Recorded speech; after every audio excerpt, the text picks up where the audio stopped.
What you see here is the aftermath of a hose stretch drill. A lot happened during this drill, and of course, a lot to go over. So, what did we do, how did we do, and how can we learn from it?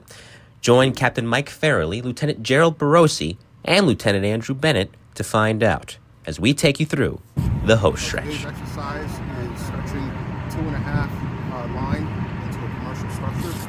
The objective is for the firefighters to approximate how much length they need on the outside as well as inside the building to make the objective. So when the drill starts, the driver and the firefighters, they will have to form a game plan, determine how much hose is needed so that the driver can add in that extra hose so they can successfully make their stretch to their objective. Members promptly began the stretch, in this instance simulating a response to reported smoke condition on the third floor of a building. Making their way through each floor, they received further instruction from Lieutenant Andrew Bennett and Captain Michael Farrelly on not only the most efficient ways to reach the fire floor, but also how to properly operate once on it.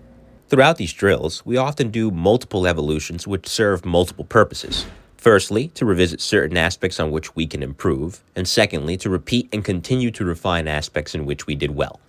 And once each evolution is completed, the briefings provided in between allow for not only constructive critiques from the fire officers who are on hand, but also for observations and suggestions from the members that can be helpful to consider in further evolutions.